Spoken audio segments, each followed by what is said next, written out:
Hi, I'm Brian Peer, tutoring high school physics. Today's topic, torque and rotational momentum. If force is something that causes objects to move in straight lines, torque is something that causes them to rotate. Torque is defined as force times distance. So what exactly are these forces and distances? Well, if you have a axis around which you're rotating something, and you apply force on some object some distance d from it, and that force is perpendicular, then you're going to create a torque. So that perpendicular forces are force, and d is the distance from the rotational axis. But you might not always be applying your force perfectly perpendicularly.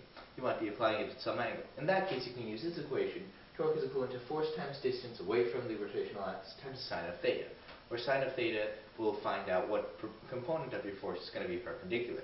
Note that if your force is perpendicular, its sine of theta is sine of 90 degrees, which is just going to be 1, giving you this equation up here. Okay, so let's look at some torque problems. Let's say you have some object torquing around this axis, and we're applying a force of 20 newtons 1 meter away from the rotational axis. What's our torque? Our torque is force times distance. This force is completely perpendicular, so we don't need to worry about sine of theta. We get 20 newtons times a distance of 1 meter gives us 20 newton meters. So that's one torque. What if we applied the same force 3 meters away from our axis of rotation? Well, let's see what happens. We have a force of 20 newtons, a distance of 3 meters, multiply that together, and we get a torque of 60 newton meters. So we have a higher torque if we apply the same force further away, and you may have noticed this yourself when trying to open a door. If you push it when it's close to the hinge, it's harder to push open than when you push it far away from the hinge. Okay, well, let's take a look at finally competing torques now. We're applying a torque of 50 newtons to one end and a force of 60 newtons to the other end. Sorry, I said torque here, I meant force. But the 50 newton force is 5 meters from the axis, and the 60 newton force is 3 meters from the axis. So what happens? Well, these are competing torques. This push will cause it to rotate in this direction, which is going to be clockwise. The other force is going to cause it to torque in this direction, which is going to be counterclockwise. And I'm just going to call clockwise positive and counterclockwise negative. Again, it doesn't really matter which one is positive and which one is negative, as long as the other one is negative. So I could call this one positive and this one negative. It wouldn't matter as long as they were opposite. Let's actually get into the equation.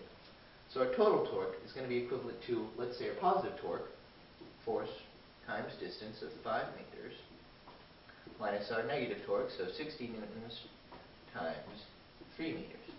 We multiply it out, we get 250 newton meters minus 180 newton meters. This leaves us with 70 newton meters. So this is a positive answer. That means this is going to torque in the positive direction. That means it's going to go clockwise with a torque of 70 newton meters. Okay, onward to rotational momentum. Things that are moving in straight lines have linear momentum. Things that are rotating have rotational momentum. And that's shown by a big L, and that's defined as the radius of the rotating path times the object's mass times its tangential velocity. A lot of the same variables we use for centripetal force. And in fact, I brought back that particular diagram. We have our object of mass 5 kilograms rotating with a radius of 5 meters at a tangential velocity of 5 meters per second. What's its rotational momentum? Well, L equals RmV, our radius of 5 meters, mass of 5 kilograms, times our velocity of 5 meters per second. Multiply that all together and you get 125, and our units are newton meters per second. Alright, to recap. If force causes things to go in straight lines, torque causes them to rotate.